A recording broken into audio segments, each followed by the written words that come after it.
बिस्मिल्लाहिर्रहमानिर्रहीम, अस्सलाम वालेकुम वरहमतुल्लाहि वबरकातुहू। दोस्त, क्या आप लोग रेडी हो अपना फ्री लॉन्चिंग पोर्टफोलियो को नेक्स्ट लेवल पे ले जाने के लिए? आज हम कैनवा पे बनाने जा रहे हैं stylish T shirt poster design, जिसका थीम है जर्नी बियॉन्ड। ये डिजाइन सिर्फ क्रिएटिव नहीं बल्कि फ्री लॉन्चिंग क्लाइंट के लिए रियल वर्ल्ड प्रोजेक्ट जैसा होगा। कल हमने टाइपोग्राफी में लाइन पोस्टरों को बनाना सीखा और आज हम उसी जर्नी को नेक्स्ट लेवल पे लेके जाने वाले हैं। इस जगह बात सिर्फ डिजाइन लिमिटेड नहीं, टूल बॉक्स लाने लेवलिंग अप। अब सिर्फ थ्योरी नहीं मिलने वाली है आपको, लाइव प्रोजेक्ट और केस स्टडीज एक्सपीरियंस बल्कि रियल वर्क क्लाइंट के स्टाइल में। और आज का एजेंडा है टी शर्ट पोस्टर डिजाइन। ये वो स्किल्स हैं जिसके प्रोजेक्ट फ्री लॉन्चिंग मार्केट में सबसे ज्यादा डिमांड करते हैं। तो दोस्तों चलो शुरू करते हैं और अपने कैरियर का नेक्स्ट लेवल स्टेप उठाते हैं। मैं हूँ दिल अली और आप देख रहे हैं टूल बॉक्स, जहाँ लर्निंग बनती है अर्निंग का पहला स्टेप। और हाँ, बेल आइकॉन ऑल का बटन जरूर दबा दें यार। यहाँ क्लास लाती है न्यू स्किल सीधा आपके मोबाइल तक। कैनवा को ओपन करने के बाद कैनवस को ओपन करेंगे, टेक्स्ट का यूज करेंगे हेडिंग शेप में और हेडिंग में जर्नी लिखेंगे। फॉन्ट चेंज करेंगे, फॉन्ट लेंगे हम इसको एंथम, साइज को इंक्रीज करेंगे। टेक्स्ट को लिखने के बाद एलिमेंट्स में जाएंगे और एलिमेंट्स में ये वाली शेप को यूज करेंगे।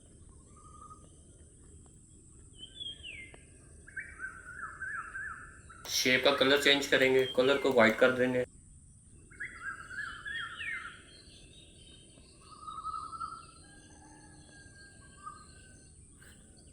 टेक्स्ट को डुप्लीकेट करेंगे। टेक्स्ट को डुप्लीकेट करने के बाद टेक्स्ट को लिखेंगे बियॉन्ड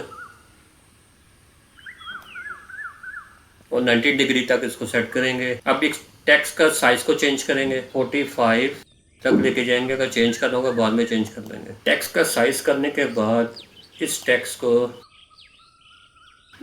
को यूज करेंगे और उस शेप की ट्रांसपेरेंसी को 100% कर देंगे। सेम मेथड इसी को यूज करेंगे, शेप को डुप्लीकेट करेंगे। शेप को डुप्लीकेट करने के बाद टेक्स्ट को डुप्लीकेट करेंगे और टेक्स्ट को डुप्लीकेट करने के बाद इसको टेक्स्ट को रीनेम करेंगे, ट्रांसपेरेंसी को इंक्रीज करेंगे। शेप को डुप्लीकेट करने के बाद टेक्स्ट के हिसाब से इसको सेट करेंगे और उसकी सेम मेथड ट्रांसपेरेंसी को हम लोग डिक्रीज करेंगे। डिक्रीज करने के बाद टेक्स्ट को डुप्लीकेट करेंगे और टेक्स्ट को डुप्लीकेट करने के बाद इसको इस हिसाब से उसकी सेटिंग करेंगे, शेप को इंक्रीज कर देंगे। ओके, टेक्स्ट इमेज है वो पीएनजी में डाउनलोड करेंगे। अब इस टेक्स्ट को डिलीट कर देंगे। डिलीट करने के बाद जो डाउनलोड किया हुआ है इमेज को उसी को अपलोड कर देंगे। अब एलिमेंट्स में जाएंगे और एलिमेंट्स में हम लोग यहाँ पे लिखेंगे माउंटेन सनसेट सीन। फोटो में जाएंगे और फोटो में हम लोग इस इमेज को डाउनलोड कर लेंगे। ऐप्स में जाएंगे, ऐप्स में यहाँ पे हम लोग ब्लेंड इमेज को ओपन करेंगे। अच्छा, ब्लेंड इमेज को ओपन करने के बाद सिर्फ थोड़ी सी टेक्निक का आपने ख्याल करना है, ठीक है? मेथड को समझना जो मैं पहले कर रहा हूँ। इस टेक्स्ट वाली इमेज को हम क्लिक करेंगे। क्लिक करने के बाद टॉप लेयर, ये जो टॉप लेयर है इसमें हम सिलेक्ट करेंगे यूज सिलेक्ट इमेज और इसने उस इमेज को अपलोड कर दिया। क्लियर? इसी तरह सबसे पहले इस इमेज को हम सिलेक्ट करेंगे और बॉटम लेयर में यूज सिलेक्ट इमेज का यूज करेंगे। इसको करने के बाद ब्लाइंड मोड, ये जो ब्लाइंड मोड है यहाँ पे हम सिलेक्ट करेंगे स्क्रीन। स्क्रीन को यूज करने के बाद आपने देखा, अब इसी को हम लोग अपने कैनवस पे ऐड करेंगे। कैनवस पे ऐड करने के बाद हम इस दोनों इमेज को सिलेक्ट करेंगे और डिलीट कर देंगे कैनवस से। अब इस इमेज का बैकग्राउंड मूव करेंगे।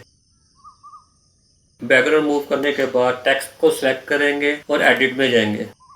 एडिट में हम यूज़ करेंगे शेडो का और शेडो में आउटलाइन को यूज़ करेंगे और साइज को हम लोग अपने हिसाब से एडजस्ट कर लेंगे। एक इमेज को डाउनलोड करूंगा, वो इमेज पिंटरेस्ट से मैंने डाउनलोड की हुई है पहले। अब इस इमेज को सेंड टू बैक करेंगे लेयर में जाकर।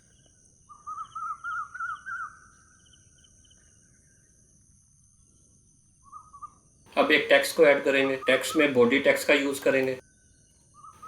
बॉडी टेक्स्ट में हम लोग बॉडी टेक्स्ट में लिखे मूव बिहाइंड लिमिट्स। अब इसमें इफेक्ट का यूज़ करते हैं। इफेक्ट में लिफ्ट का यूज़ करेंगे और ये आज की क्लास का डिज़ाइन कंप्लीट है।